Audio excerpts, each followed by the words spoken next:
May it please the court, opposing counsel, ladies and gentlemen of the jury. Ladies and gentlemen, when Lena's mom dropped her off with the defendant, she was a perfectly healthy baby girl. The next time that Lena's mom heard from the defendant, he was at the hospital with their baby.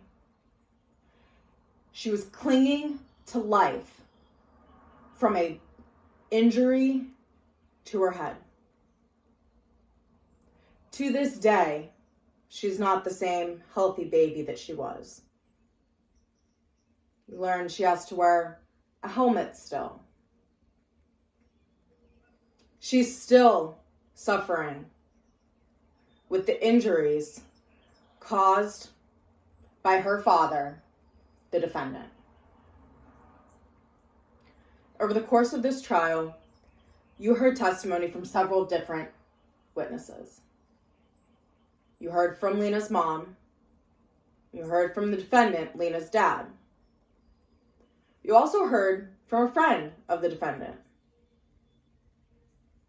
Now, how do all of these pieces fit together? Well, let's talk about Lena's mom. She told you how the day started. Lena was a happy, healthy baby girl. She wasn't walking yet. She would kind of pull herself up on things sometimes, but wasn't standing or walking yet. She was only 10 months old. Lena's mom, who you learned was newly sober, had to go out and search for a job. So she called Lena's father.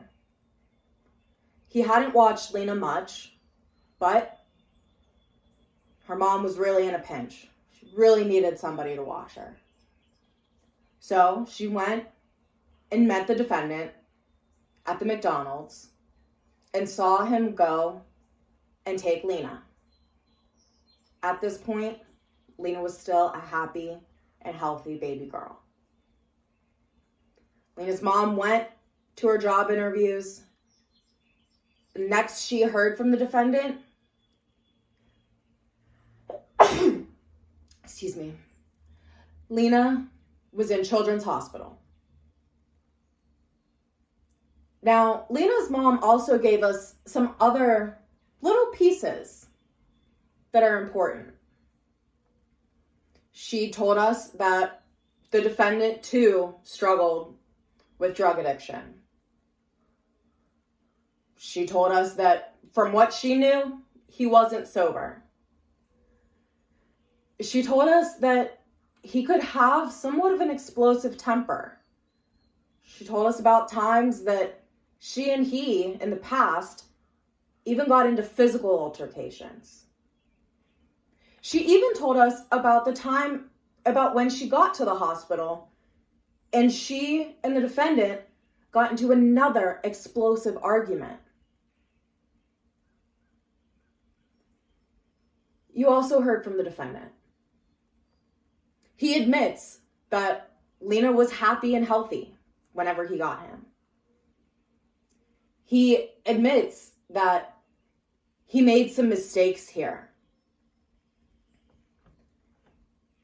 He admits that there were tools and household construction materials strewn about on the floor where he left baby Lena to play while he went to the bathroom to do God knows what.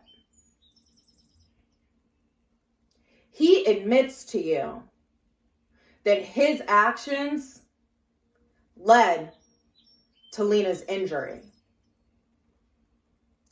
Ladies and gentlemen, at this point, I want to talk to you about one of the things that the defendant is charged with: aggravated assault.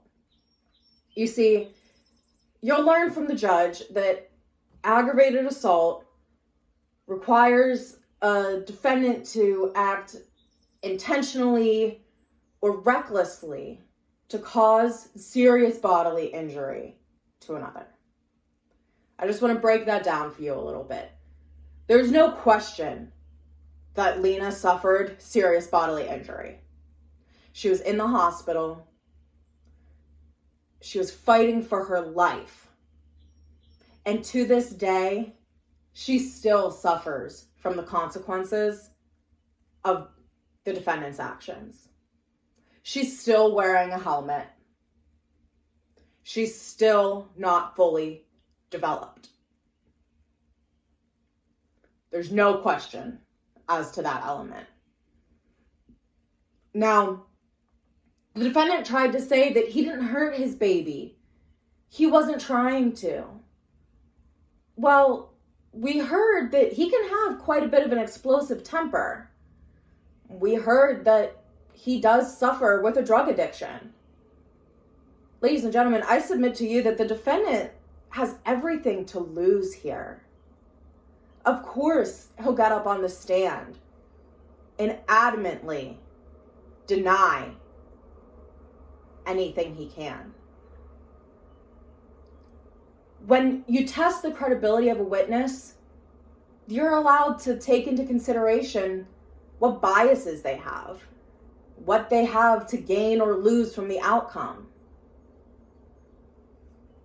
Lena's mom doesn't have anything to gain or lose from the outcome of this trial. The defendant, however, has everything to lose. Now, another part of aggravated assault is that the defendant acted recklessly and caused this injury.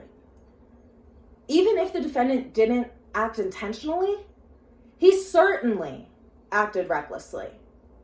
He admitted to you there was construction material all over the floor